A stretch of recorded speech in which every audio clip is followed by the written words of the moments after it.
and sisters, love between nations and nations.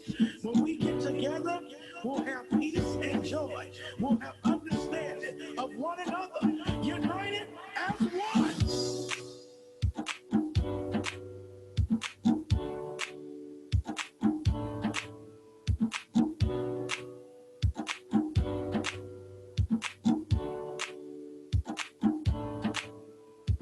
Right now, you should be feeling the freedom of this music. Right now, you should be feeling the vibe of this song. Everybody should be jumping up and down. Right now, it's your time.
Jakpro Bersih adalah whistleblower system milik Jakpro yang merupakan sebuah program jasa pelaporan pelanggaran yang dikelola oleh konsultan independen untuk Jakpro dan anak perusahaan.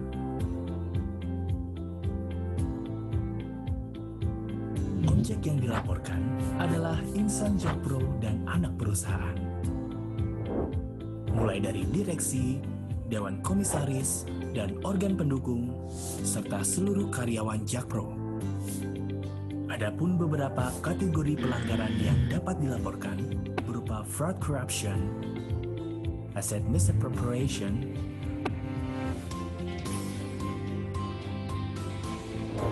financial statement fraud,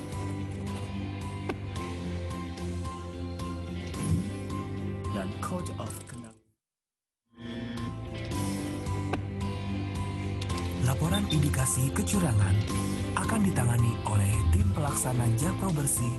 Jika kita menemukan indikasi objek terlapor melakukan kecurangan, jangan ragu dan laporkan melalui saluran website, email, telepon, SMS, WhatsApp, fax, atau kirimkan surat langsung ke PO Box 2640 JKP 10026. Kami berkomitmen menjaga kerahasiaan identitas pelapor.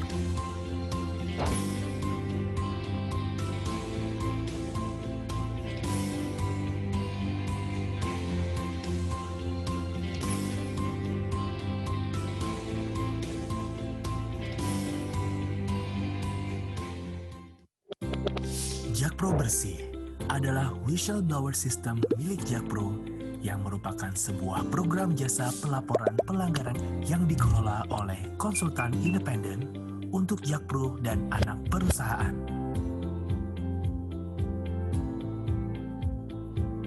Objek yang dilaporkan adalah insan Jakpro dan anak perusahaan. Mulai dari direksi, dewan komisaris, dan organ pendukung, serta seluruh karyawan Jakpro. Adapun beberapa kategori pelanggaran yang dapat dilaporkan berupa fraud corruption, asset misappropriation,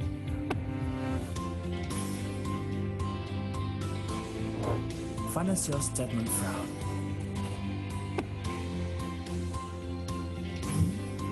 dan code of conduct violation. Laporan indikasi kecurangan akan ditangani oleh tim pelaksana Jakpro Bersih. Jika kita menemukan indikasi objek terlapor melakukan kecurangan, jangan ragu dan laporkan melalui saluran website, email, telepon, SMS, WhatsApp, fax, atau kirimkan surat langsung ke PO Box 2640 JKP 10026. Kami berkomitmen menjaga kerahasiaan identitas pelapor.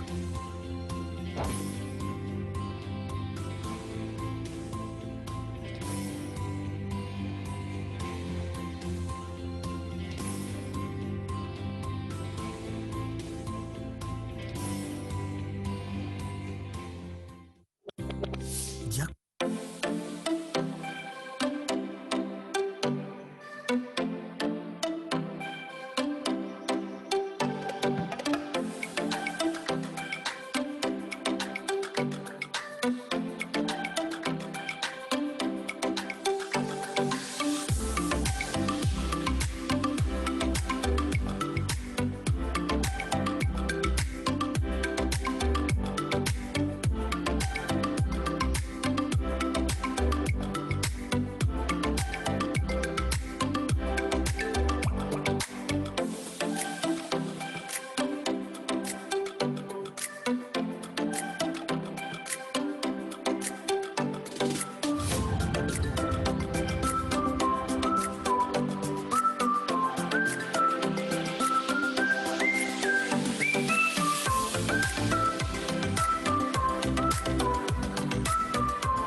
Assalamualaikum warahmatullahi wabarakatuh. Selamat pagi, salam sejahtera untuk kita semua. Selamat menyaksikan launching SNI ISO 37001-2016, Sistem Manajemen Anti Penyuapan SMAP.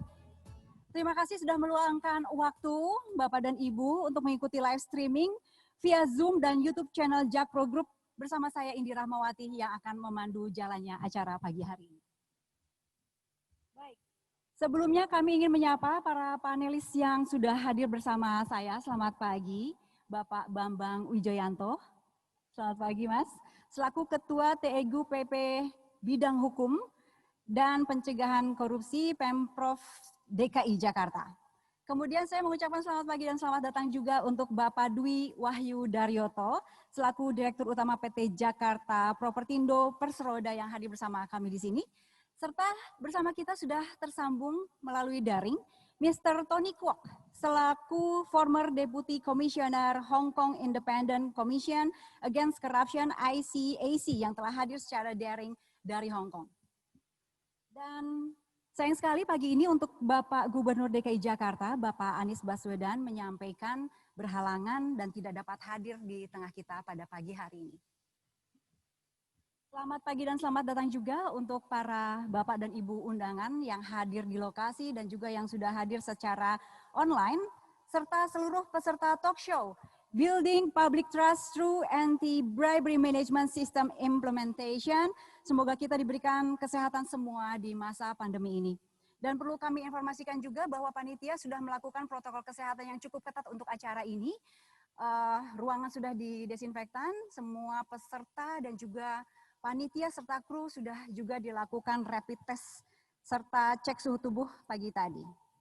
Baik, Bapak Ibu yang kami hormati, tepat hari ini 20 tahun lalu, Jakpro terbentuk sebagai sebuah perusahaan yang berkontribusi atas pembangunan DKI Jakarta. Tidak hanya bergerak di bidang properti, Jakpro juga kini sudah melebarkan sayapnya ke 5 pilar bisnis menuju Unleash Jakarta 5.0. Di akhir 2018 lalu, Jakpro telah menuju ke arah transformasi, baik berupa inovasi digital maupun peningkatan sistem kerja yang lebih profesional, berintegritas, dan memiliki akuntabilitas di mata masyarakat. Tanpa berlama-lama lagi, mari kita sambut Direktur Utama PT Jakarta Propertindo Persroda Bapak Dwi Wahyu Daryoto untuk memberikan opening remarks.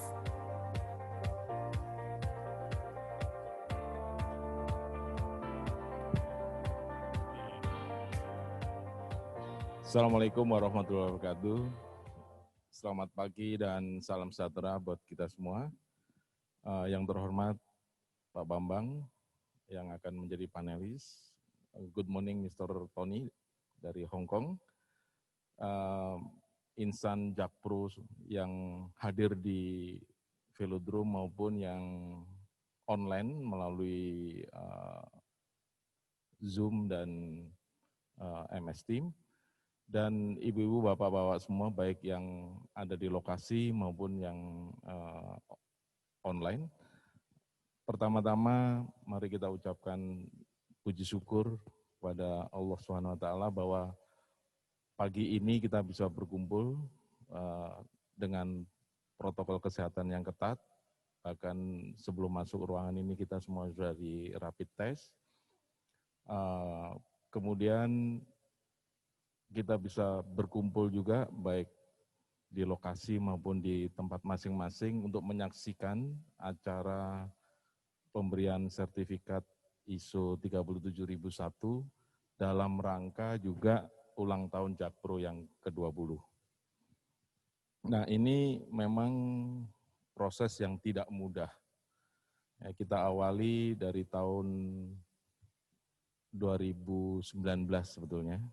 Perbaikan-perbaikan yang kita lakukan, kemudian kita akhir 2019, pada saat itu juga ulang tahun Jakpro yang ke-19, alhamdulillah kita memperoleh ISO 9001.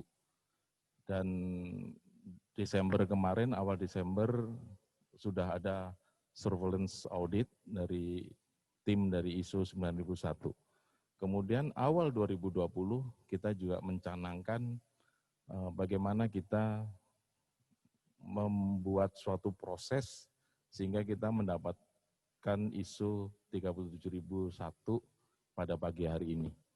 Dan proses ini tidak mudah karena dari awal 2019 seperti tadi ibu-ibu bapak-bapak semua saksikan dalam video bahwa kita melakukan proses transformasi yang secara singkat satu halaman kita bisa gambarkan sebagai rumah kita.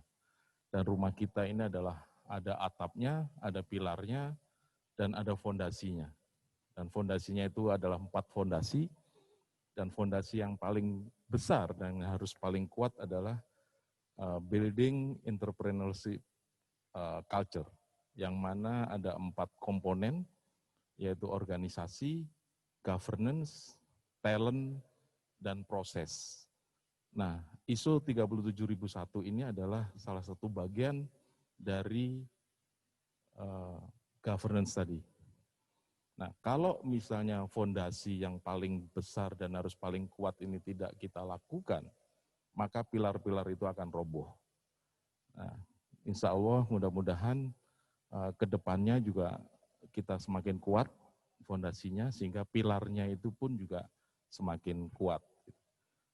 Alhamdulillah hari ini kita akan mendapatkan sertifikat itu, dan ini merupakan suatu hadiah yang paling bukan paling mengharukan, tapi paling menantang buat kita semua, karena bukan hanya sekedar sertifikatnya, tapi bagaimana implementasi ke depannya. Ini yang perlu rekan-rekan insan Jakpro pahami banget gitu. Sertifikat ini hanya proses setahun yang kita lakukan, dan saya terima kasih involvement dari semua pekerja, semua insan Jakpro dalam mendukung baik itu proses identification sampai dengan proses audit terakhir. Dan ini memang proses yang tidak mudah, sekali lagi saya ucapkan terima kasih, tetapi tantangan ke depannya jauh lebih berat daripada apa yang kita sudah lakukan setahun ke belakang. Dan ini saya tetap memohon untuk involvement, teamwork yang jauh lebih kuat, supaya proses implementasi, operasionalisasi dari ISO 37001 ini semakin bagus. Dan ISO 37001 ini sebagai background aja adalah sebetulnya juga pelaksanaan dari Perpres, ya, Perpres 54 tahun 2018 ya, kalau nggak salah. Kemudian juga ada Pergub 132 kalau nggak salah tahun 2019, bahkan Pergub nomor 1 tahun 2020, itu bulan Januari 2020 dikeluarkan oleh Pak Gubernur khusus mengenai topik gratifikasi. Jadi alhamdulillah Jakpro dalam hari ulang tahunnya yang ke-20 ini kita mendapatkan ISO 37001 itu. Sekali lagi terima kasih, dan kita mari bersama-sama menyongsong besok itu udah mulai hari pertama menuju angka 21. Ya, 21 itu biasanya kalau untuk manusia sudah dianggap dewasa.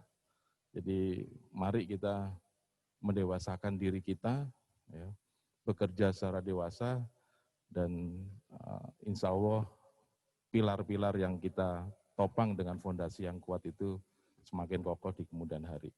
Itu aja dari saya, terima kasih. Wassalamualaikum warahmatullahi wabarakatuh. Waalaikumsalam warahmatullahi wabarakatuh. Terima kasih Pak DWD atas opening remarks yang sudah disampaikan pada pagi hari ini. Baik, selanjutnya kita mengundang guest speaker Mr. Tony Kwok selaku former Deputy Commissioner Hong Kong Independent Commission Against Corruption, ICAC, yang telah hadir secara daring dari Hong Kong. Kalau kita bisa melihatnya di layar, silakan, saya melihatnya di layar bagian bawah sini. It is now my pleasure to introduce our guest speaker. He's phenomenally known as international anti-corruption specialist. He has 44 years experience in the anti-corruption field. including 27 years of practical experience working in Hong Kong Independent Commission Against Corruption. He took part during the formation of Corruption Eradication Commission, or known as KPK Republik Indonesia. Okay, Mr. Tony, good morning. Hello, Mr. Tony. We hope you are in a very good health. Okay. We still can't hear your voice. Okay, got it. Okay, now we can hear you clearly. It is our pleasure to welcome you to this event, Mr. Tony. Baiklah, Bapak, Ibu, ladies and gentlemen, please welcome Mr. Tony Kwok. Thank you. Thank you. Selamat pagi. I recall when I was working in Mongolia as anti-corruption consultant, I was able to convince the Prime Minister of Mongolia that he should run a series of Prime Minister's workshop, asking all the heads of department and also all the heads of the state enterprise to join the workshop and to come up with an internal anti-corruption system and action plan. So my theory is that if every public and private institutions are all able to clean their own house, then there should be no problem in the society. And I have been to Indonesia many, many times. I know Mr. Bang Bang very, very well. And it is also one of my messages to Indonesia. So today, I am very delighted that we had JetPro having the breakthrough. I know that the word breakthrough in the introduction, although I cannot read the bahasa, of setting up an internal anti-corruption system based on ISO 3701. This should set as a model for all public and private institutions in future. So, therefore, it is very important for JetPro to ensure that it works, because we are all requiring your best practice. So, I cannot see my PowerPoint. Yes, next please. So, I think in order to implement the ISO properly, I would ask a few questions to all of you as a food for thought. If you regarded integrity is so important, can I ask you, how much time do you give to deal with staff integrity? Last week, for example. Next. And should I be held accountable for my subordinates' corrupt act? This is good food for thought. Next one. Next, please. And what kind of example am I setting in my personal conduct? If I am delighted to accept Christmas gift from my business partner, would it be a good sample for my subordinate? Next. Do I care about conflict of interest? I will talk about this. Is a very important subject. Next. And do I believe in don't wash your dirty linen in public? I will talk about it later. Next. And do I encourage or discourage whistleblower? Next. Do I have an effective system to detect early signs of the corruption? I hope so. I think so. For JetPro. Next. Do I try to develop an effective anti-corruption prevention system? This is exactly what you were doing. Good. Yeah. Next one. Next one. And do I have an integrity management action plan? If I ask you, what are you going to do in 2021? Do you have an anti-corruption action plan? What's your answer? Next one.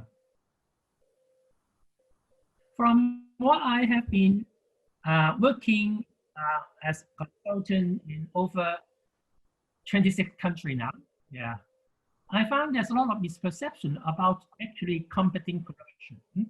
So the 5 major misperceptions I like to outline. Firstly, don't wash your dirty linen in public. So, for example, Jack Pro have a staff of over 600 to 700 staff, right? So it is not inconceivable that you may find one black sheep, one staff who misbehave himself, corrupt, or involved in fraud. What should be the company's policy? Should you adapt a don't wash your linen in public and then just, or maybe just dismiss him or even give him a golden handshake and keep everything quiet so that nobody knows, to avoid people perceive it as a scandal? If that is your company policy, there are at least 2 major problems. Firstly, what kind of message you giving to other staff, particularly those corrupt staff? You were actually encouraging them because they believe that the risk and the price to pay is not so great. They would not need to go to prison, for example. And secondly, probably more important, you miss the opportunity to find out what actually is behind it. You don't know whether this is an isolated incident or in fact, there could be a group of accomplices, a group of a syndicate behind it. If you have a syndicate, a corruption syndicate inside your company, that can easily destroy the company. So instead of that, this kind of thing should be made open to let even the public know. All you need on your PR is to say that I discovered this case because of my vigilant enforcement. The top management will not tolerate any corruption, 0 tolerance. So this would be the kind of message you should have. The second one, is it okay that I receive a small bribe, a small gift? No, I'm not finished yet. Don't put it back. I think the next one is, should I only deal with big fish? Or what about those minor cases? No, my answer is that this is the problem. Many government and institutions think that this is no big deal for the staff to receive a small gift, Christmas gift from the supplier. This is not right. Firstly, from my experience, all the major corrupt offenders, they all start with a small gift. And then he'll be taken to nightclub. And then he'll be taken to massage parlor. And then he'll be given all kinds of favors. And then once he's asked to do something for them, the staff member cannot resist. And then you slowly fall into the corruption trap. Many, many cases, even for university graduates. So this is the first problem. Second problem is that you will create a corrupt culture in organization. If it is okay for your staff to receive Christmas gift from supplier, and if I am one of the 10 suppliers, and all the 9 suppliers has offered gift, what should I do? I have no choice. I must have to give gift as well. I must have to follow the tradition. So you are creating a culture for people to offer small bribes to your staff. And then when it comes to big things, then they would offer big bribes. So what you should have is make it very clear to staff, 0 tolerance. 0 tolerance. even a small gift cannot be accepted from supplier because it is part of the softening up process. The third one is conflict of interest. We all know about corruption is bad. And we all know that corruption includes bribery, embezzlement, fraud. But as every one of you knows that one of the major type of corruption is conflict of interest.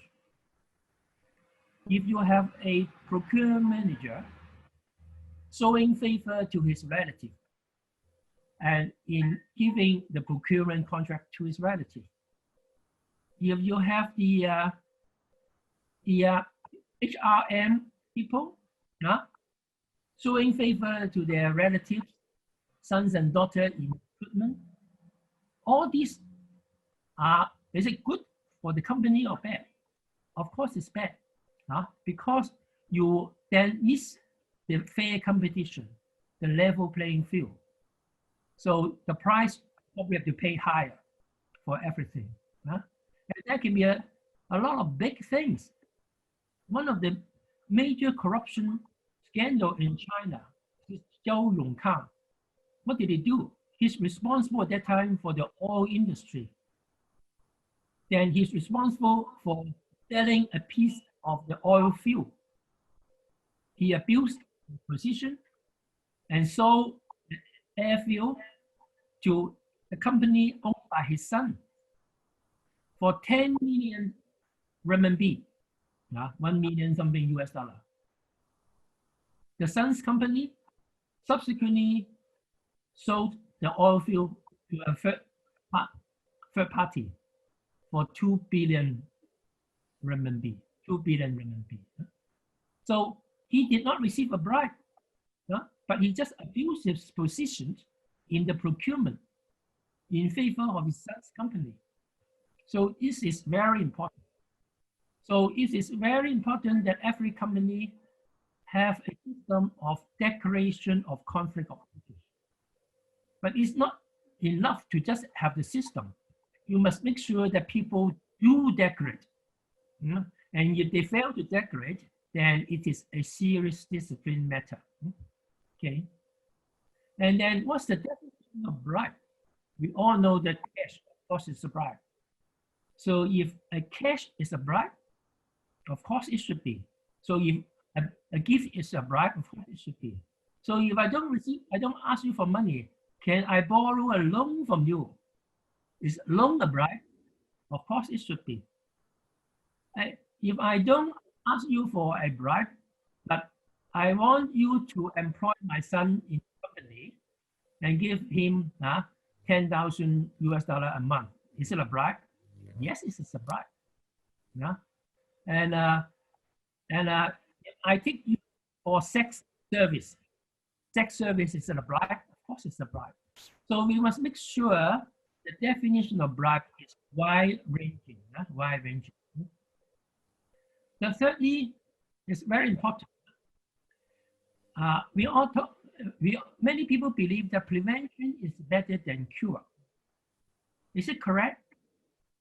For our health, for COVID-19, this is true. But for corruption, this is not necessarily true. In fighting corruption, next one.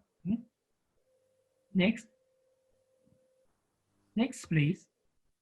In fighting corruption, I think it's now universal, accepted. But the first place to come up with a comprehensive anti-corruption strategy is Hong Kong in 1974.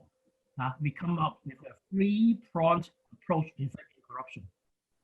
We need to do three things if you want to combat corruption: deterrence, prevention, and education. Next one. Next, please. And the rationale is very simple. If Jack Pro want to be the top #1 integrity institution in the world, what you should do first is to educate your staff. Make sure all your staff do not want to be corrupt. Then you should be #1. full education. But can you rely on education alone? I doubt it. So there are still some people still want to be corrupt. So what do? You try to make sure that they cannot corrupt. So that is prevention, corruption prevention. Have a system so that to prevent them from being corrupt. But can you rely on corruption prevention alone? Not necessary. That comes to my point. That prevention can only work if it is supported, backed up by effective enforcement. So of the all three, actually, they all are important. If you want to be the top #1 integrity company in the world, you must try to think how to make sure that the staff, they don't want to be the corrupt. They cannot corrupt food system. And also you have to have effective enforcement. And of the three, enforcement in my view is most important. If you have a system without effective enforcement, the system is probably only very limited value. Next, please. Next, please. Next, please. So how to enforce? This is my main theme. You already have the ISO 37001, which lay down all the system, but how to enforce. So I give you a proposal. You have a 4 line of defense.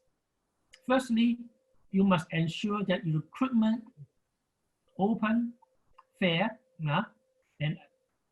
and accountable. So because if you can recruit only the honest guy, almost you have no problem. So this is the first line of defense, recruitment. Make sure your recruitment is done good.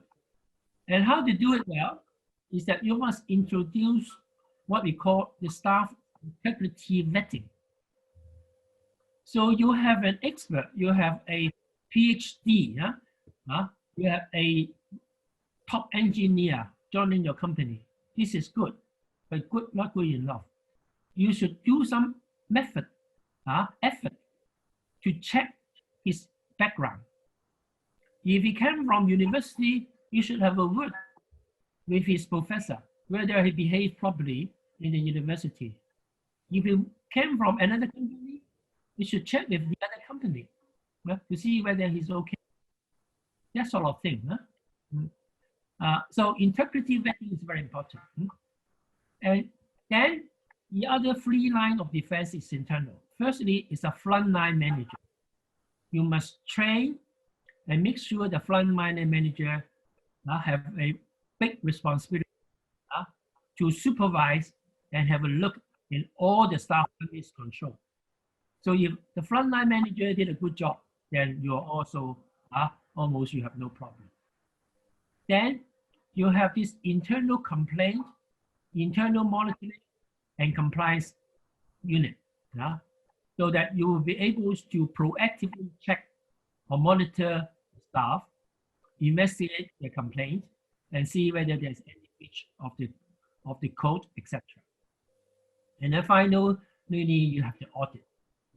So this will be the 4 lines of defense. You need to ensure it's effective. Next, please. So on the front line, on the staff, firstly, you must set the standard. The standard is the staff code of ethics. I'm sure your staff code of ethics under the ISO 3701 is quite comprehensive.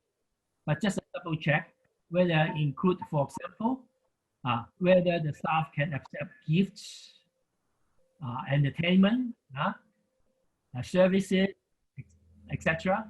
Whether there is a clear requirement for declaration of conflict of interest, whether it also require them to behave properly in their private life, that they should avoid excessive gambling, indebtedness, avoid undesirable friends, and places, they have a responsibility to keep the secrecy of the company's organization.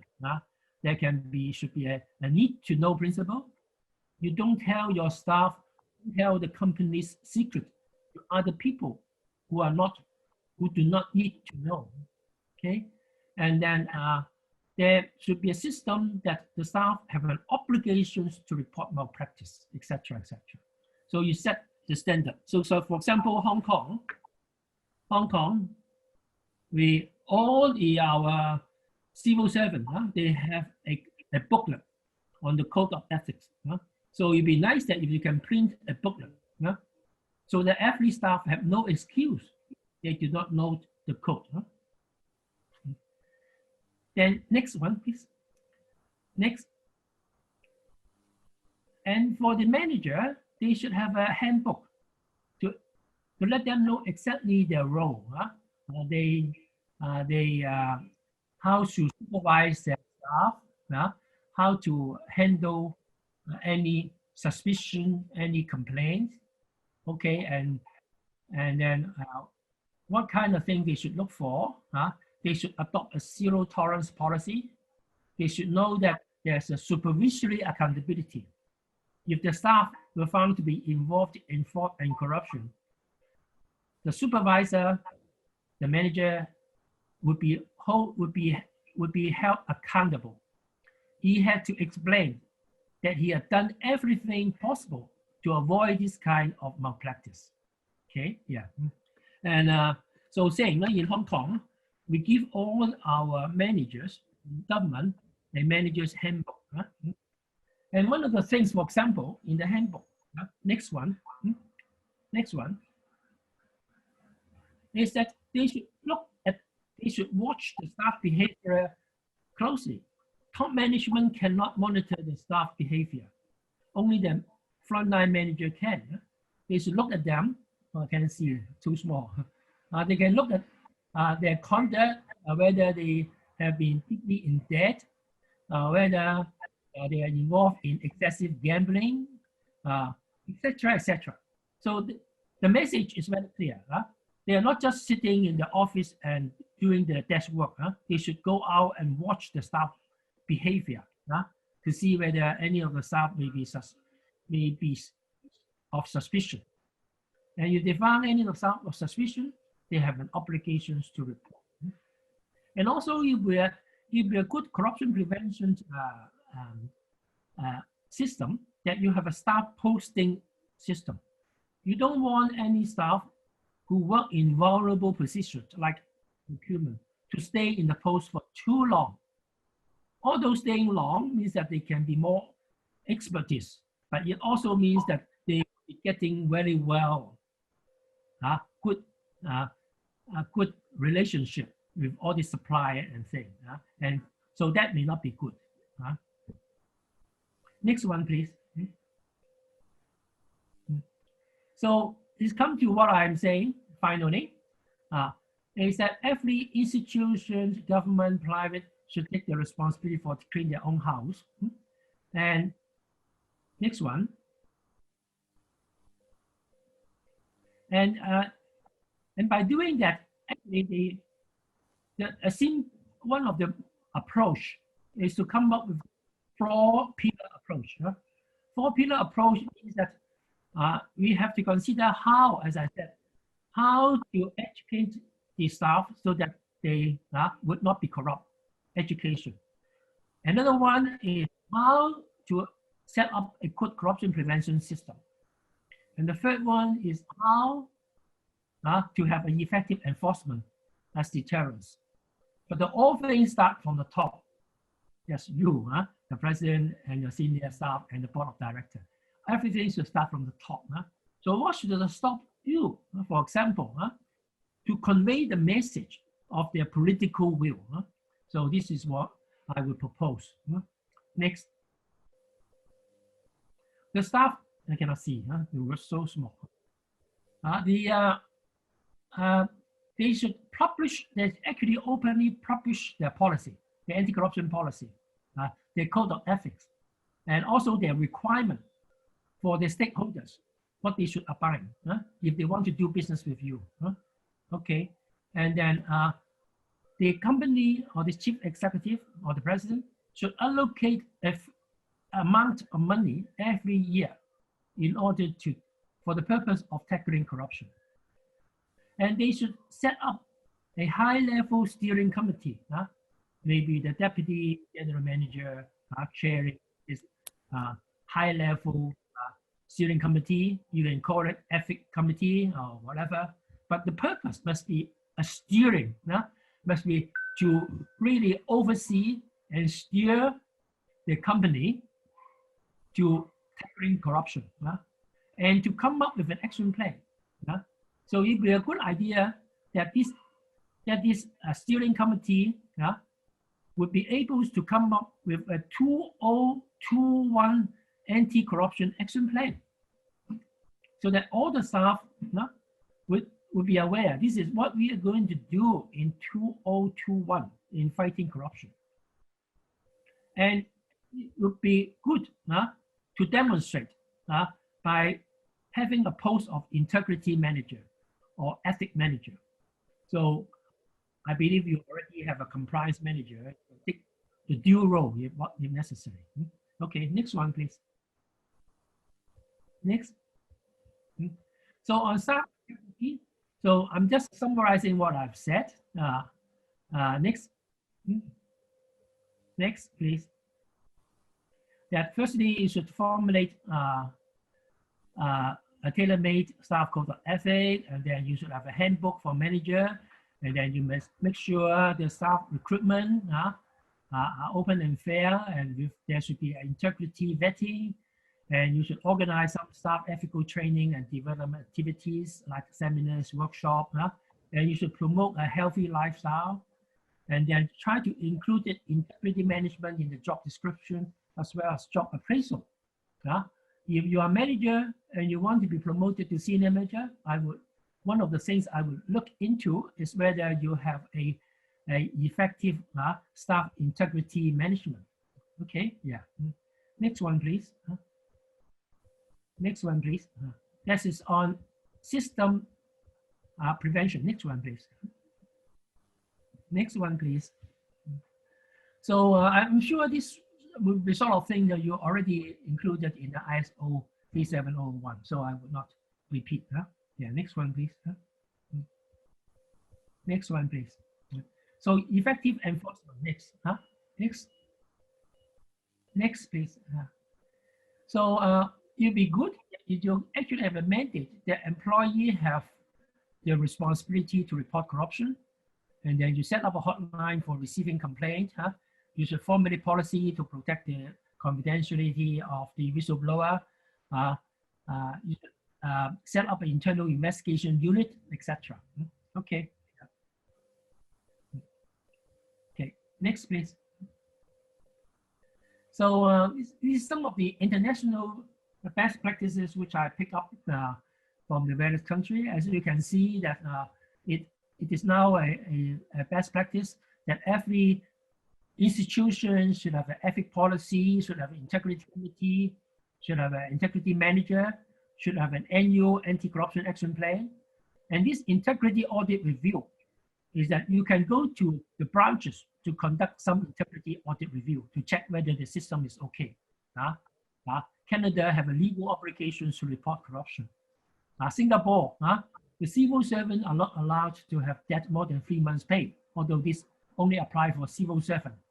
But it does not stop check to say that this is the same requirement for all your staff, because indebtedness always often lead to corruption.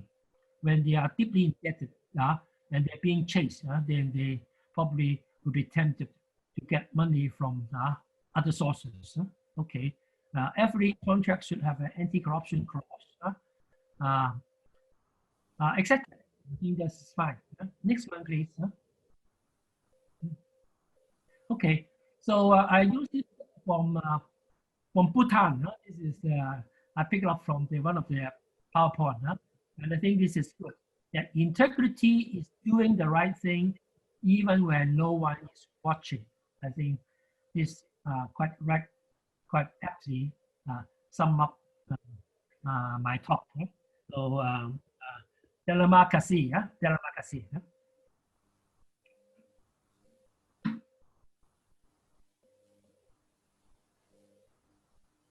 Kuak. Okay, and please stay with us.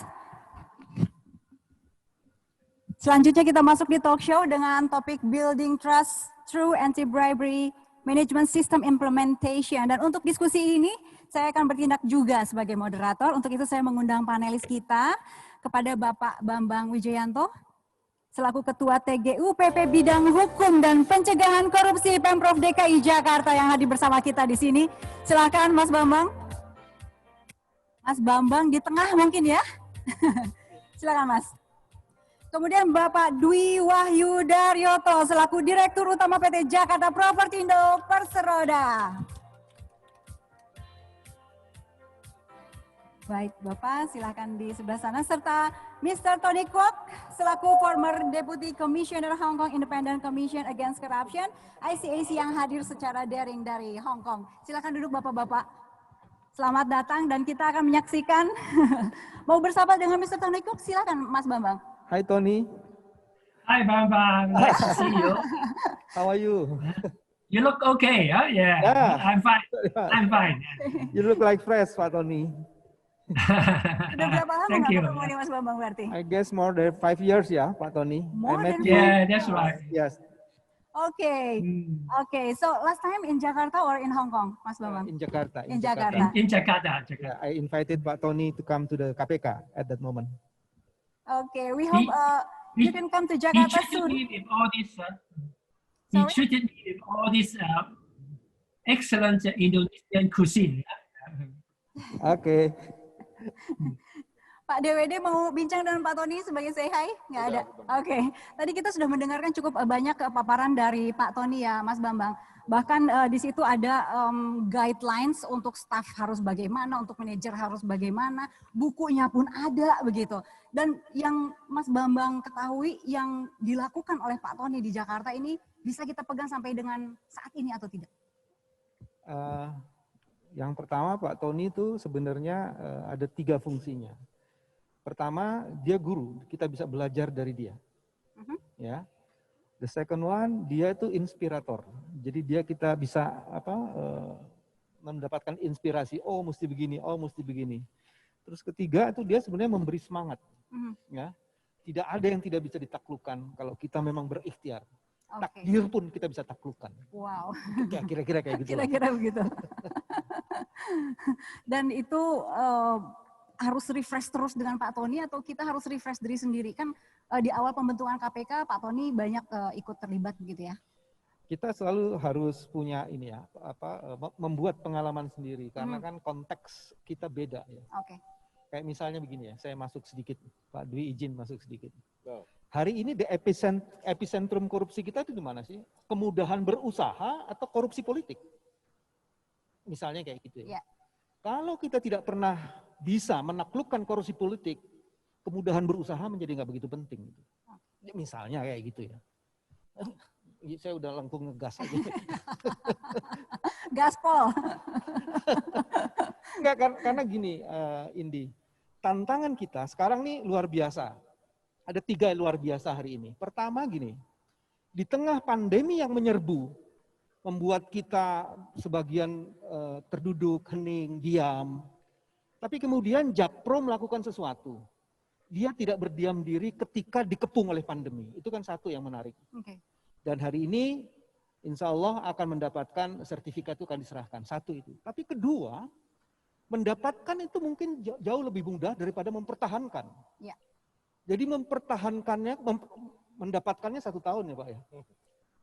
Prosesnya 1 tahun. Tapi kalau dia harus mempertahankan, itu mulai besok seumur hidup akan dicatat itu rekam jejak digitalnya itu. Ya. Itu yang menurut saya tantangannya adalah bagaimana memastikan supaya anti bribery ini berlangsung sepanjang zaman sejak besok untuk Jakpro. Oke.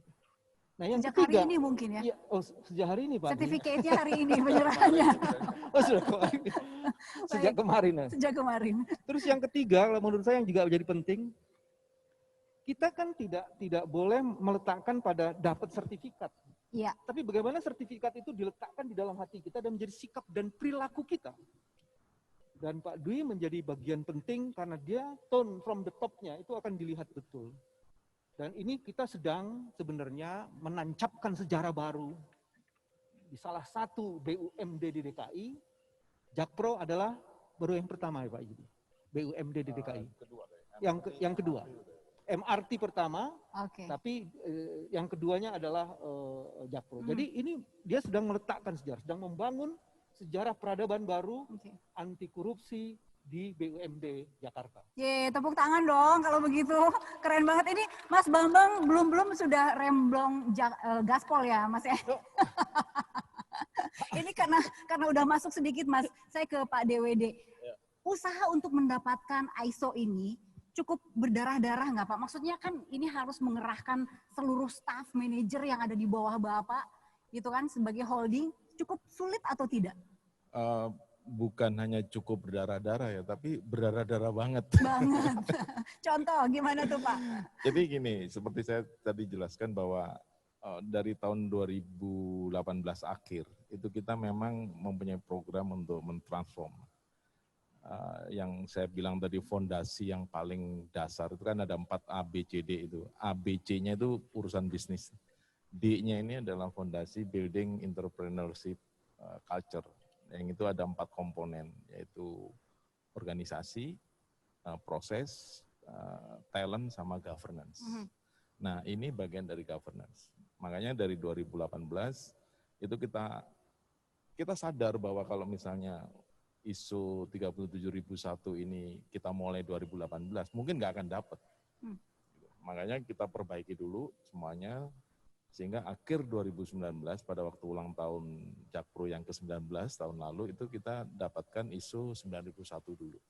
Jadi standar mutunya kita benerin dulu, SOP-nya, prosesnya dan segala macam. Baru tahun 2020 awal itu Januari lah kita canangkan bagaimana roadmap untuk mencapai 37001. Dan kita juga nggak nyangka gitu, maksudnya setahun dapat gitu ya. Pokoknya roadmapnya kita jalanin aja dulu gitu. Tapi targetnya memang pada waktu kita set target di ulang tahun Jakpro yang ke-20, kita harus dapat itu. Gitu. Nah, disitulah berdarah-darahnya. Gitu.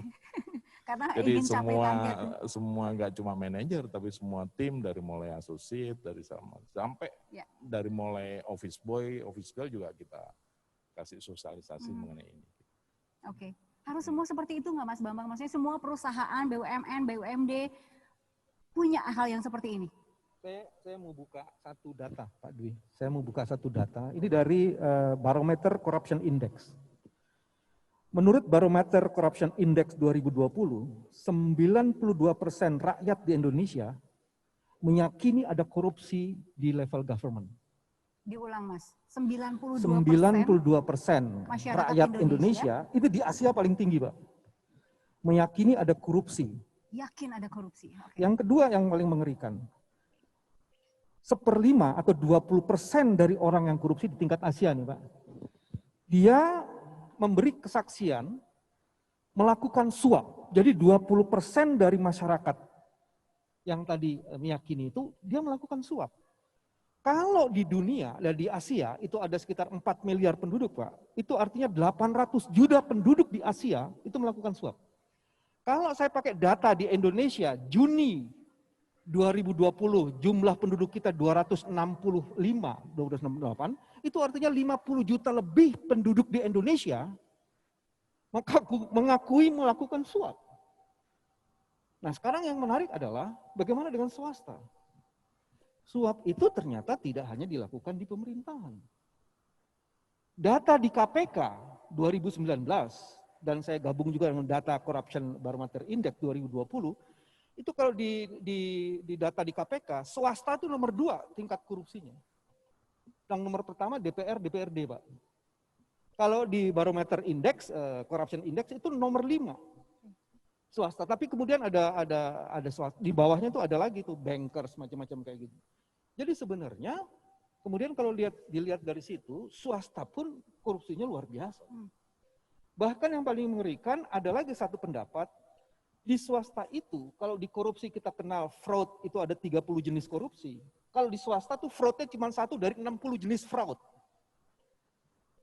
Jadi kembangannya banyak tuh. Oke.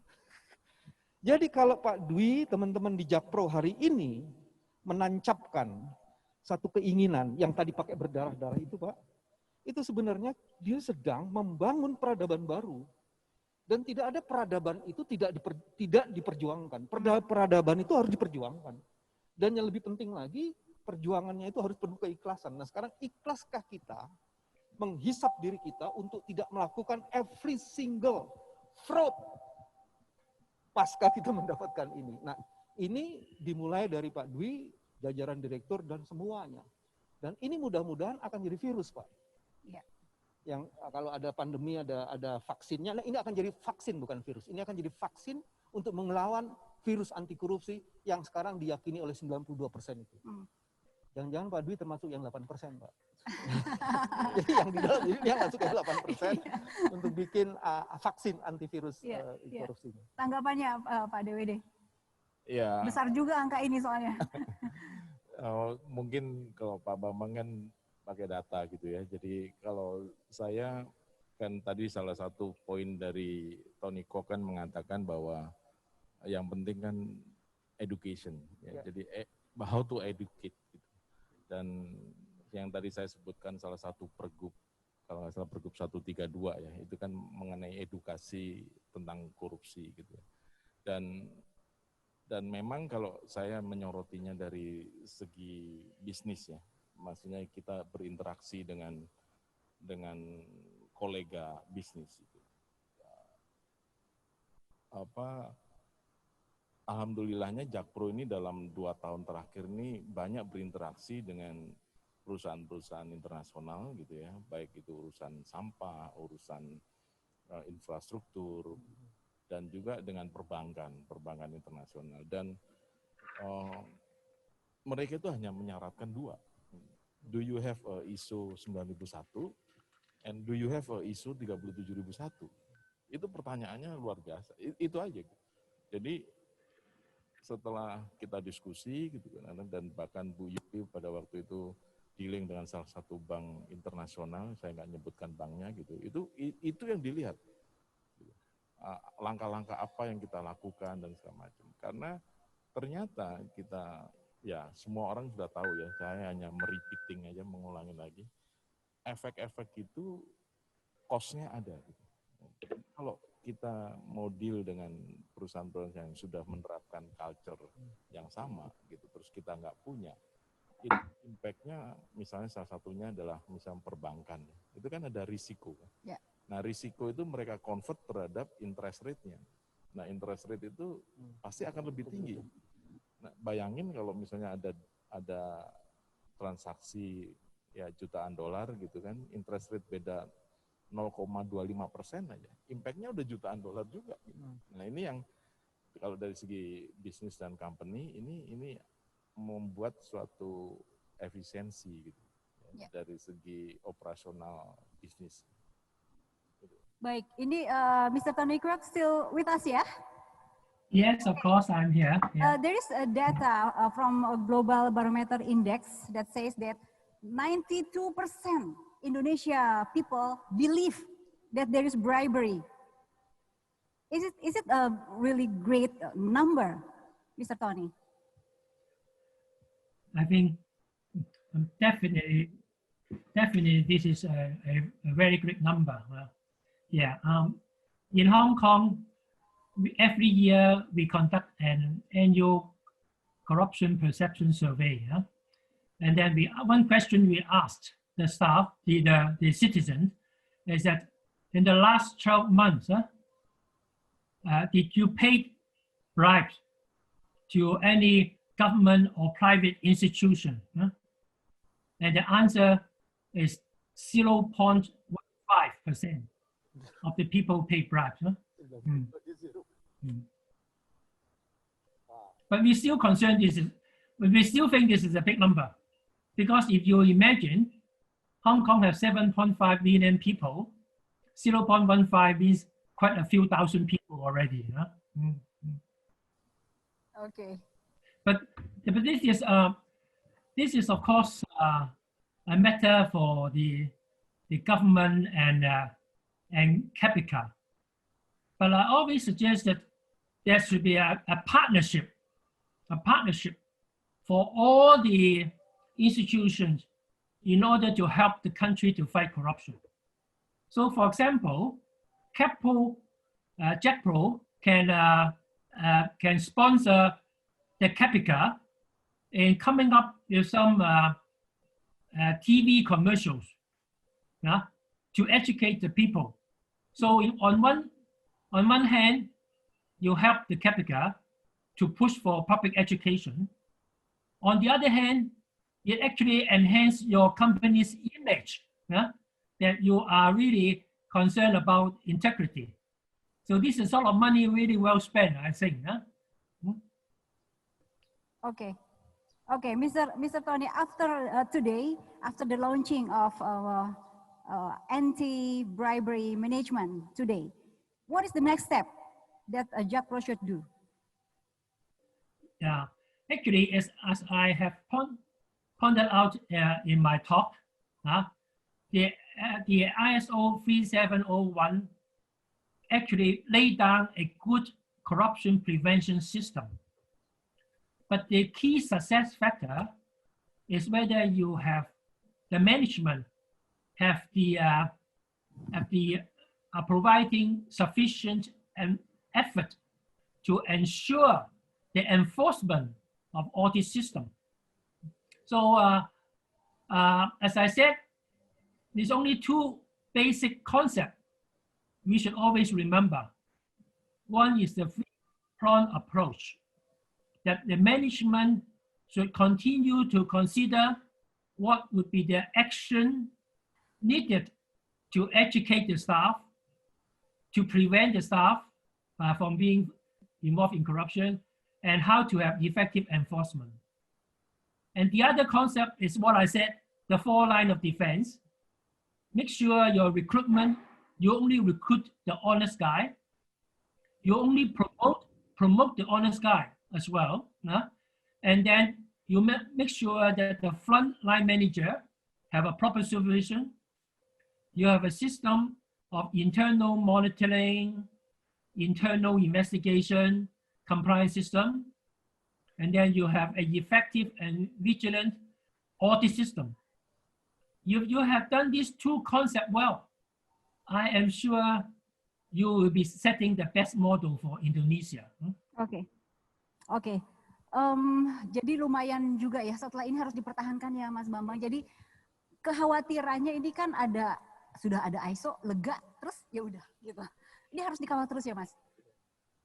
Sebenarnya dari Pak Dwi dan Pak Kwok, Pak Tony, Mas Kwok dan Pak Dwi, biar Indonesia kan. Satu gini yang paling menarik, integriti itu jadi inti. Integriti itu mata uang yang tak lekang oleh zaman. Dan integriti itu menjadi uang transaksi, Pak.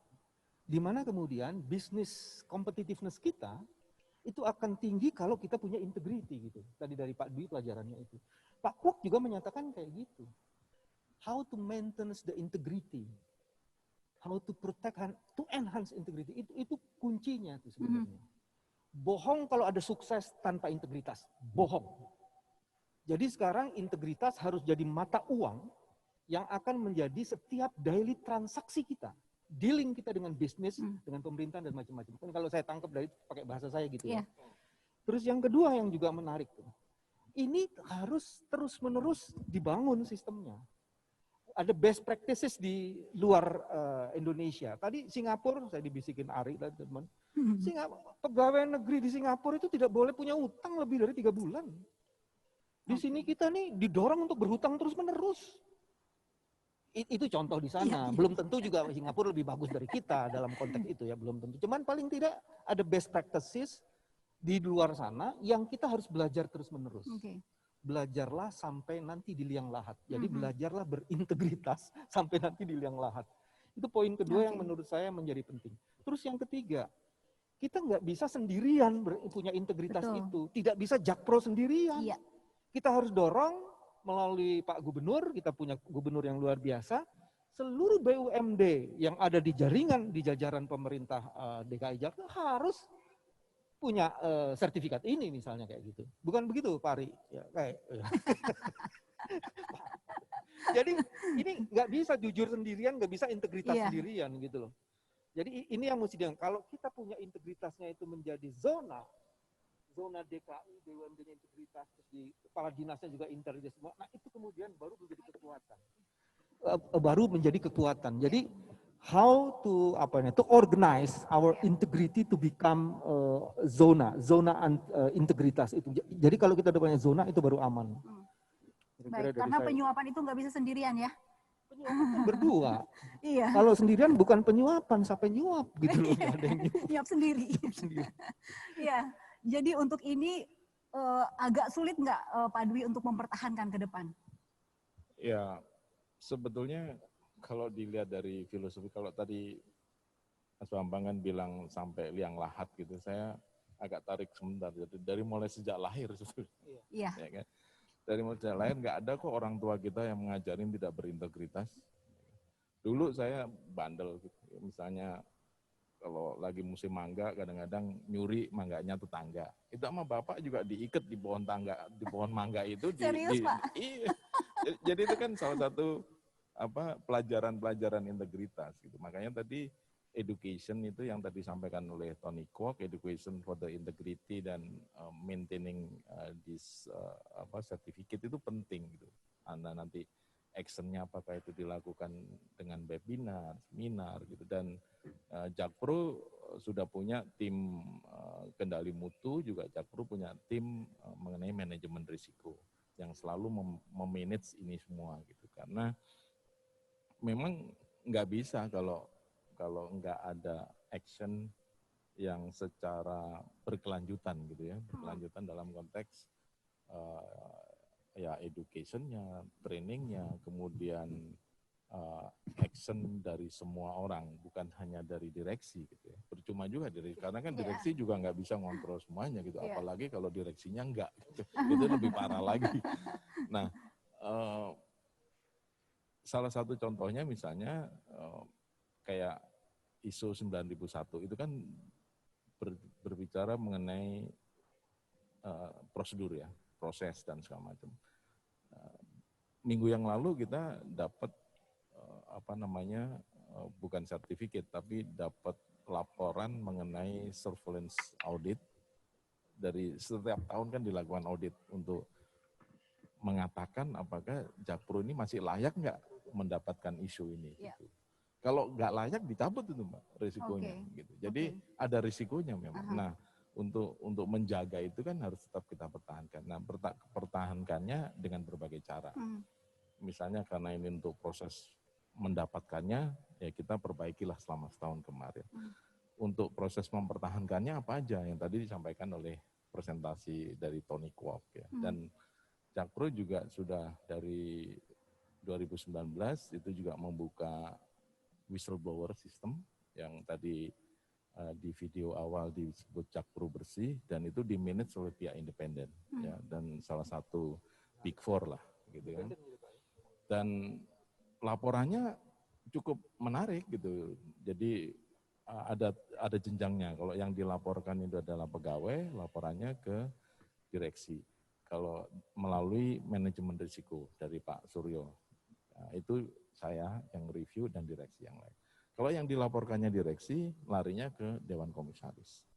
Yang kalau dilaporkannya direksi dan Dewan Komisaris, itu larinya ke gubernur sebagai pemegang saham. Nah itu lumayan, jadi nggak hanya masalah, karena kalau bicara integritas kan bukan masalah uang aja ya, tapi bagaimana kita berintegritas terhadap waktu kerja. Itu kan juga, itu ada juga, jadi operasionalisasi kantor pun itu juga ada laporan ke whistleblower gitu ya, dari tingkah laku dan segala macam. Whistleblower dari masyarakat juga ada? Iya, kita buka, makanya kita campaign kemana-mana. Kalau ibu-ibu bapak itu bisa buka websitenya Jakpro, itu ada Jakpro Bersih, www.jakpro Bersih, di situ diklik, itu langsung lari ke website whistleblower system. Nah kalau ada keluhan dari masyarakat, keluhan dari bawahan, keluhan dari peers gitu kan. Nah, dengan sistem ini ya kita semua tahu bahwa sekuat-kuatnya pengendalian internal kayak apapun, namanya kalau udah saling kolusi itu pasti jebol juga gitu. Betul begitu ya Mas saya harapkan dengan adanya sistem ini pasti adalah yang orang itu yang nggak mungkin bisa diajak kolusi. Gitu. Oke. Ya, kan? Ya bisa aja dia melaporkan ke whistleblower kan. Iya. Nah itu nanti baru kita follow up. Oke, jadi semua mata saling mengawasi gitu. Menarik Mas Bambang? Di situ. Yang Pak Dwi menarik tuh whistleblower-nya independen, itu menarik. Whistleblower disebut independen bukan karena dibentuk secara independen, tapi ketika ada laporan, karena ujiannya itu adalah ketika dia ada laporan, maka laporannya itu ditindaklanjuti dan diketahui bahwa ini ditindaklanjuti. Ujiannya itu di situ kalau whistleblower. Terus kalau mau menjaga integritas terus-menerus, itu salah satu caranya adalah kita harus punya, di dalam catatan saya, itu yang disebut dengan analisis risiko yang terus-menerus ya Pak Dwi. Karena munculnya problem integriti itu kalau kita nggak punya kemampuan menganalisis risiko terus-menerus yang bisa meng-attack integriti itu. Dan memang betul urusan integriti itu bukan uang. Cuman dia yang namanya mata uang itu adalah every single attitude kita. Makanya tadi penting itu tone from the top itu jadi penting. Sekarang bukan tone from the top loh. Tone from the institution, not only from the top yang penting sekarang. Itu yang akan yang akan menjadi apa namanya karakter competitiveness bisnisnya itu ada di situ nanti. Tadi keren tuh. Sekarang orang kalau mau ketemu macam-macam bisnis dia tanya dulu. Punya ISO nggak lu katanya. Itu menurut keren. Kalau saya tambahin Pak, jadi tone from the top is penting, gitu ya, is important. Tapi tone from the bottom juga nggak kalah pentingnya. Makanya dalam ilmu sumber daya manusia kan kita jangan bicara leadership aja gitu. Followership-nya juga harus diurusin gitu. Dan bahkan followership itu sekarang suatu ilmu talent management yang sekarang lagi digaung-gaungkan di seluruh dunia gitu. Jadi leadership itu udah, maksud saya ya udahlah semua orang bicara leadership apa, tapi jarang sekali orang bicara mengenai followership. Nah, disinilah nanti bagaimana involvement daripada dari follower itu yang membuat suatu environment organisasi ini menjadi jauh lebih baik gitu. Karena dari misalnya 1000 follower gitu pasti ada leader dari follower itu, meskipun dia posisinya masih follower. Nah, disinilah orang-orang inilah yang nanti akan membuat organisasi itu makin baik. Kalau pakai bahasa motivasi Indri, the best leader itu bukan karena memperbanyak follower, tapi menciptakan the other next leaders dari followers. Sebenarnya itu kata kuncinya. Yes. Mas Bambang, kalau lihat dari data tadi 92% orang Indonesia percaya bahwa terjadi penyuapan ya, bisakah kita menurunkan angka itu dalam arti kan sekarang hampir 100% itu angkanya orang Indonesia percaya ada penyuapan gitu. Bisakah Indonesia itu ya cita-citanya bersih dari korupsi, tapi bisa nggak sih? Kalau saya orang yang di bagian positif ya, positive thinking. Bagian yang pertama adalah ubah masalah itu jadi tantangan. Jadi kalau kita jadikan itu tantangan, maka kemudian ini ladang amal kita gede banget nih. Jadi dengan begitu sebenarnya masalah yang besar itu jadi tantangan dan itu jadi ladang amal kita. Ladang amal teman-teman Jakpro dan seluruh teman-teman yang lain. Itu bagian pertama itu. Bagian yang kedua sebenarnya tadi sudah dikemukakan oleh Pak Dwi dan Pak Kwok bahwa pendidikan integriti itu menjadi bagian penting. Nah, sekarang pertanyaannya adalah sejauh mana integritas sekarang yang sering kita itu disuruh training, tapi yang di training itu keterampilan kita, Mas. Harusnya? Bukan hanya keterampilan, tapi value. Oke. Value itu jadi penting. Coba lihat seluruh kepala dinas, kalau cek programnya, trainingnya apa? Peningkatan keterampilan. Tapi peningkatan kesadaran dan peningkatan value untuk melakukan sesuatu sesuai hak dan kewajibannya itu yang nggak ada gitu. Itu yang kurang. Jadi sekarang mesti diubah, Bos. Bukan hanya terampil dalam pengerjaan procurement, cuma memastikan bahwa dia tidak cheating di situ. Nah, misalnya kayak gitu kan, tadi ada rumusnya tuh. Satu, harus ada sistemnya. Tadi kan mulai, pertama, kalau pakai teorinya Pak Kwok tuh, Pak Tony Kwok, bagian yang pertama, jangan korupsi. Ya. Do not want to corrupt Terus ya. kedua, tidak bisa korupsi. Cannot corrupt. Terus yang tiga, takut korupsi. Dare not to Nah, corrupt. kalau stage-nya itu kita bikin, dan Aha. itu diterjemahkan dalam program pendidikan kita, kenapa enggak? Terus kalau saya yang ketiga adalah, kita bikin itu, apa namanya, prioritas-prioritas tempatnya. Oke. Sehingga itu bisa kelihatan gitu. Kalau itu kita kerjain di satu tempat itu, akan ada efeknya. Akan ada multiple efeknya. Akan ada efek dominonya. Nah, kita cari itu di mana itu. Oke. Hari ini misalnya, contoh ya, ini pikiran liar aja. Cari 100 orang di Indonesia yang punya followers paling besar. Oke. Ajak mereka ngomongin soal integrity. Aha. Dan mereka ditandemin dengan orang-orang hebat seperti Pak Dwi dan teman-teman lain dan organisasi-organisasi, ditandemin gitu. Jadi terjadi kumpulan-kumpulan orang. Iya. Dan kalau itu dilihat oleh kita itu kan bonus demografinya sampai 2030 67%, Pak. Kalau itu dilihat dengan 67%, itu bisa jadi sesuatu. Kita bisa bikin revolusi sebenarnya. Iya.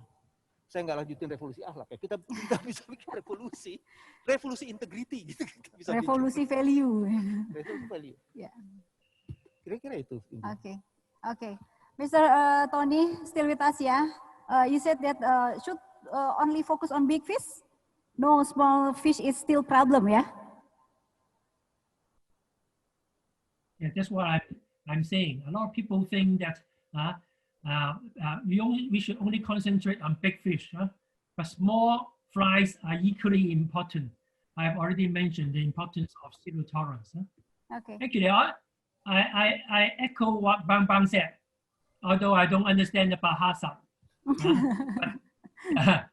But this turn from the top, I like this term, the turn from the top is probably the most important factor. If a company, institution wants to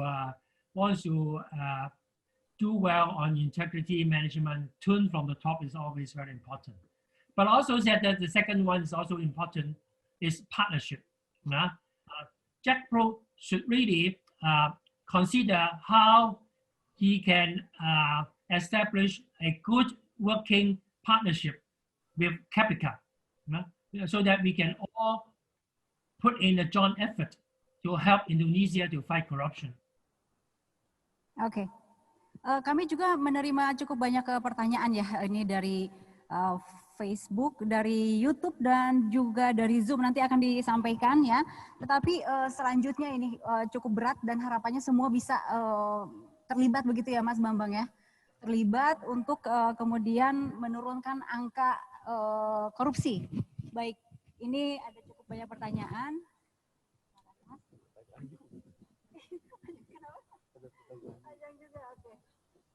Oke, pertanyaannya ini cukup banyak. Ada beberapa hal mungkin untuk Mas Bambang dulu. Kalau misalnya nih suatu saat, sebentar saya lihat dulu. Kalau misalnya nanti suatu saat kan banyak perusahaan yang berusaha untuk ya udah capai ISO deh. Gimana caranya pokoknya mencapai ke sana asal dapat ISO-ISOan gitu. Ada nggak yang kayak gitu? Ya, ini salah satu tantangannya di situ. Ini harus dapatnya ISO beneran, ISO SNI, jangan ISO babat gitu loh. Jadi agak ngeri nih. Nah, 2 tahun lalu itu udah mulai muncul. Ada satu lembaga yang ngeluarin ISO gitu, atau itu bisa beli di Tokopedia, Pak. Serius? Iya. Masa? Oh, gimana? Kalau saya berani ngomong begini, kalau nggak ada datanya saya cilaka saya. Waduh. Itu hoax nanti bahaya. Okay. Itu sebabnya menurut saya memang menjaga lembaga yang memberikan sertifikasi ini untuk tetap independen, untuk itu jadi penting. Jadi jangan kemudian ini seolah-olah itu jadi fashion, tapi kemudian fashions ini lama-lama jadi old fashion juga gitu loh. Nah, ini yang mesti dijaga. Bagian pertama sih seperti itu yang mesti dijaga. Yang kedua yang mesti dijaga terus-menerus, tadi dalam banyak cerita udah ada itu, bukan sekedar ISO-nya saja, ini penting, tapi kemudian menyiapkan sistem infrastruktur yang ada di dalam corporate itu untuk benar-benar bagaimana supaya value itu embedded dan bisa diimplementasikan secara tegak lurus dan berputar 360 derajat. Sebenarnya itu tantangannya di situ. Ya. Baik, ini salah satu pertanyaan, salah satunya adalah penerapan SMAP, apakah ini bisa menjamin hilangnya penyuapan? Mas Bambang. Kalau dihilangkan sulit, Oke, tapi kalau meminimalisir, iya. meminimalisir at least. Sama Oke. juga hilangkan setan, nggak mungkin. Setan memang dibuat itu untuk Mengganggu. supaya kita jadi tambah hebat gitu loh. Oke. Nah, anggaplah tantangan-tantangan suap itu bagian dari pekerjaan yang memang harus ditaklukkan. Tapi meminimalisir sampai kalau pakai bahasa Pak Kwok, zero tolerance itu harus diupayakan. Oke. Jadi tugas kita tuh sebenarnya memastikan ada upaya yang sistematis, terstruktur dan masif, kayak pilkada aja. Itu yang harus dilakukan untuk meminimalisir potensi korupsi itu. Oke. Emang di Hong Kong tidak ada korupsi? Ada. Ada. Tapi hanya 0,05% tadi. 0,05%. Oke. Jadi ada. Jadi itu yang kita harus lakukan. Oke. Oke. Pak DWD, ini dalam pandangan seluruh panelis, mungkin saya ke Pak DWD aja. Apa yang harus dilakukan oleh masing-masing pihak, dalam hal ini pengusaha, dan tentu saja stakeholder sekitar kita juga, pemerintah, penyelenggara negara, dan lain-lain, agar dapat menciptakan ekosistem yang bersih dari korupsi? Ya, tadi mungkin kembali ke Mas Bambang juga, bahwa ekosistem ini memang nggak bisa hilang 100% masalah korupsinya gitu, karena kalau tadi saya merefer ke peraturan gitu ya, ada perpres, ada pergub, apa segala macam, itu kan nggak hanya di situ aja peraturannya gitu. Yang jauh lebih tinggi lagi kalau kita merefer ke agama kita masing-masing. Semua agama juga udah diturunkan gitu. 10 perintah Allah lah, mau di Islam lah, apa segala macam. Ya kan? Dan itu nggak akan hilang memang. Tadi Mas Bambang sampaikan bahwa itu adalah hal-hal yang harus membuat kita semakin kuat. Gitu. Nah, yang penting adalah bagaimana kalau dalam ekosistem, saya bilang sih bagaimana saling menghormati aja. Ya, kalau misalnya Jakpro sudah punya SNI ISO 37001, ya sudah jangan coba-coba dengan Jakpro gitu. Ya kan? Akhirnya kan lama-lama terputus, kayak memutus pandemi virus corona aja, jaga jarak gitu. Oke. Iya kan? Ya. Bukan dalam jaga jarak dalam berbisnis ya. Berbisnis ayo kita. Yeah. Tapi kalau dalam hal kayak gini ya sudah jangan. Nah, ini kan lama-lama kan virus ini akan mati gitu. Jadi hormatilah kita gitu, hormatilah bahwa Jakpro ini udah begini, dan jangan coba-coba begitu ya. Dan saya dengan Perpres 54 itu, peraturan Presiden 54 kan Menteri BUMN Erick Thohir kan mengeluarkan surat edaran juga, bahkan seluruh BUMN pada saat itu kalau nggak salah edarannya itu di bulan Januari 2020. Sebelum 17 Agustus 2020 semua BUMN harus punya ISO 37001. Ya memang berproses, tapi belum semua BUMN. Nah, ini kan artinya ekosistem makin besar. Nah, kalau tadi Mas Bambang sampaikan bahwa swasta ternyata juga banyak gitu ya jangan gitu. Ya, karena banyak kasus 3-4 bulan terakhir ini saya cerita fakta gitu. Jakpro kan banyak mendapat penugasan masalah untuk membangun insinerator untuk sampah, untuk ducting. Kita punya proyek Jakarta International Stadium, kemudian banyak lah ya untuk IoT, Internet of Things. Banyak sekali orang-orang yang mencoba menggunakan nama Jakpro, bahkan menggunakan nama individual. Ya, saya, ada Pak Hanif dari Direktur Pengembangan, bahkan Pak Taufik, Bu Yuli juga dipakai namanya. Ditelepon lah swasta, ya, calon vendor gitu. Ini Jakpro mau punya proyek gini, gitu. Kalau kamu mau menang, ini benar ini bunyi SMS-nya punya gitu. Diminta untuk ketemu Pak Dwi besok jam 11 di kantor Jakpro. Padahal kita semua pada waktu itu 4 bulan yang lalu kan WFH semua, nggak ada yang di kantor. Tapi sebelum ketemu Pak Dwi, harus mentransfer sekian ke rekening ini. Gitu. Nah, bodohnya ini vendor ini transfer juga. Artinya dari behind top mind-nya itu kan berarti ya memang harus melakukan bisnis seperti itu gitu kan. Nah, ini maksud saya kalau tadi pertanyaannya harus ini, ya jangan dong. Udah nggak mungkin lah gitu kan. Datang juga ke kantor jam 11, nggak ada orang. Padahal udah transfer. Padahal udah transfer. Apakah virtual? Iya kan? Akhirnya dia melapor ke Bareskrim. Sebulan yang lalu saya dipanggil ke Bareskrim. Dimintain klarifikasi atas laporan ini. Ya, saya bilang loh nomor teleponnya itu bukan nomor telepon saya. Kita pada waktu itu WF nggak ada. Ya akhirnya putus sampai situ nggak ada apa-apa. Tapi kan dia udah kena korban. Yeah. Nah, tapi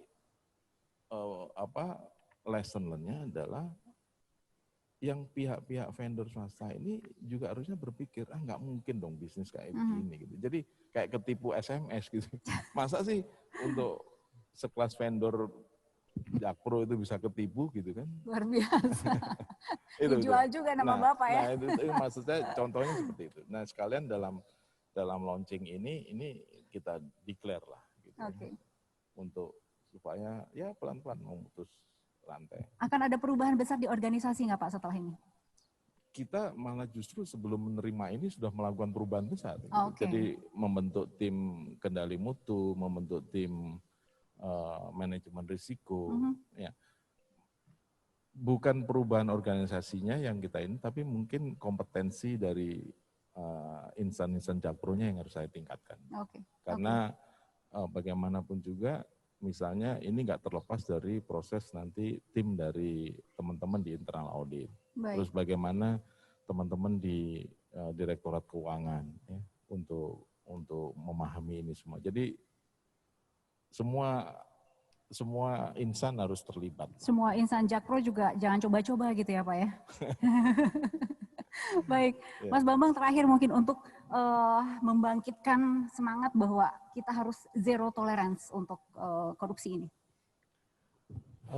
Bagian yang pertama gini, ini kan sebenarnya kenapa dalam tanggapan saya, kenapa Jakpro membuat launching sebesar ini atau seperti ini? Ini kan teman-teman Jakpro sedang memproklamirkan diri nih. No point to bribery. No bribery, no corruption, itu sedang memproklamirkan diri. Nah, bukan sekedar memproklamirkan diri, tapi kemudian sudah membangun basis kompetensinya selama ini. Jadi, ini adalah proklamasi nih. Nah, itu sebabnya kemudian yang jadi penting ketika sudah proklamasi dilakukan, satu adalah teman-teman di Jakpro bersatu padu. Tidak ada lagi elemen yang bermain-main gitu. Itu kan harus soliditasnya harus dari dalam dulu. Tantangan yang kedua adalah seluruh stakeholders lainnya. Itu kan Jakpro nggak sendiri ini dia.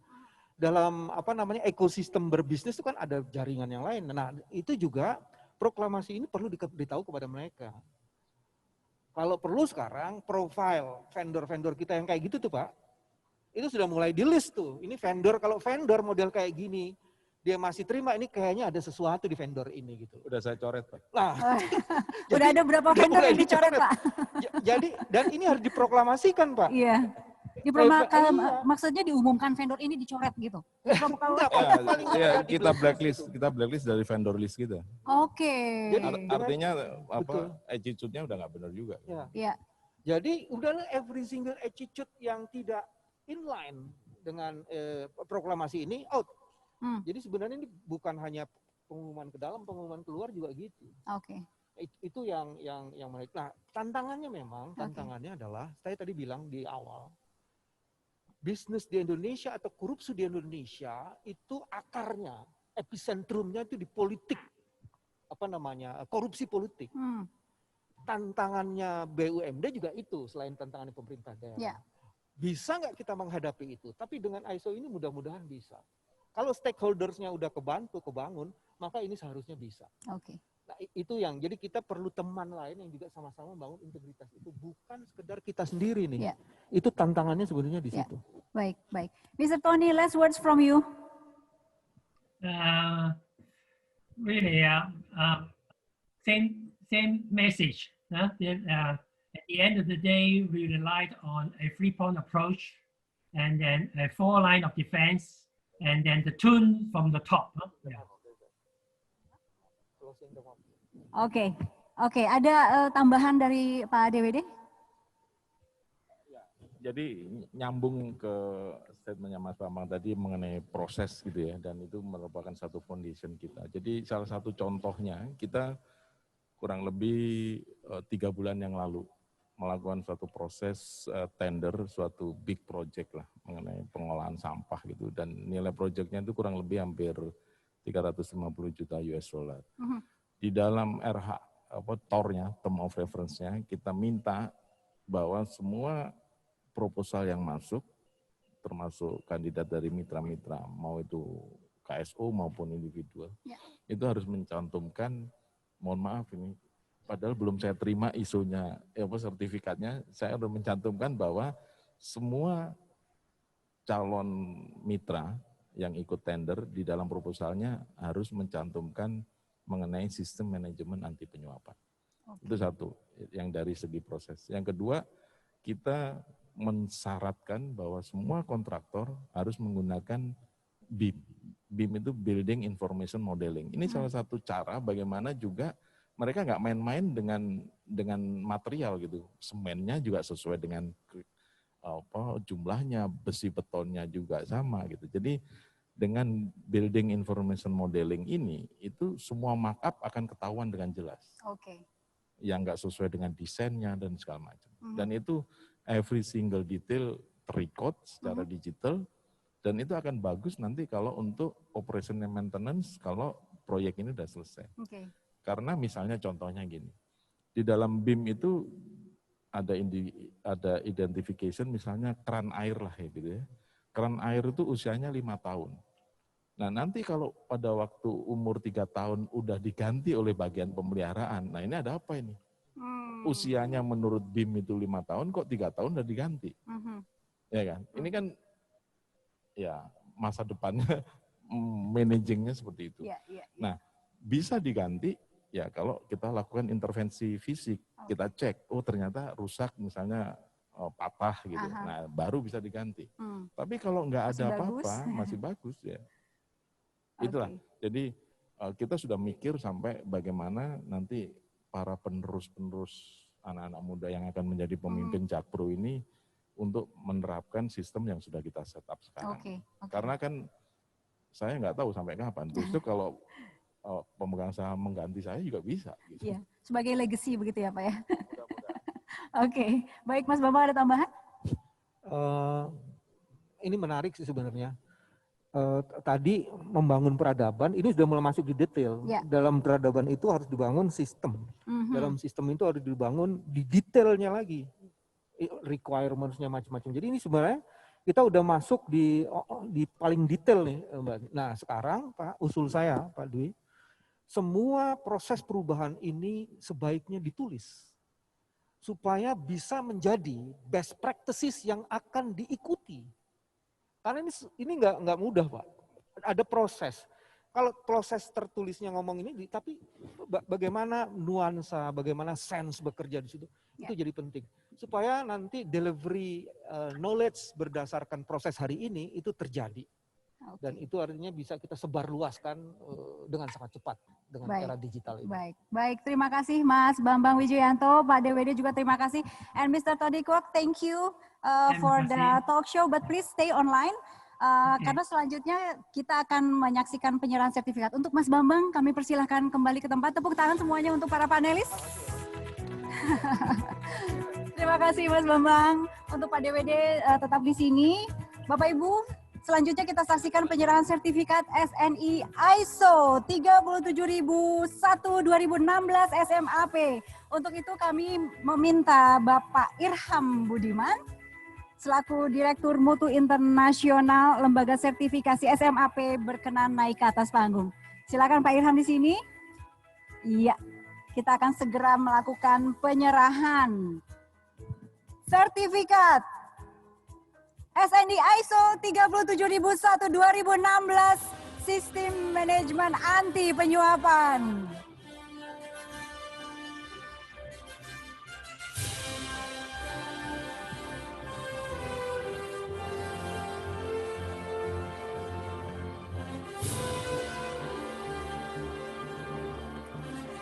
Baik, terima kasih Pak Irham. Dan Pak DWD silahkan kembali ke tempat duduk masing-masing. Luar biasa, pagi ini ada sebuah sejarah yang terjadi di PT Jakarta Propertindo Persero. Perseroda. Baik, untuk and for Mr. Tony Kwok, thank you for your time. It's a great honor to have you here with us. And stay safe, stay healthy. Bye-bye, see you next time. Bye. Oke, tepuk tangan untuk Mr. Tony Kwok. Dan demikian Bapak Ibu rangkaian acara launching SNI ISO 37001-2016 Sistem Manajemen Anti Penyuapan. Dengan demikian acara berakhir, namun untuk insan Jakpro diharapkan tetap bersama kami karena akan ada beberapa pengumuman mengenai pemenang beasiswa.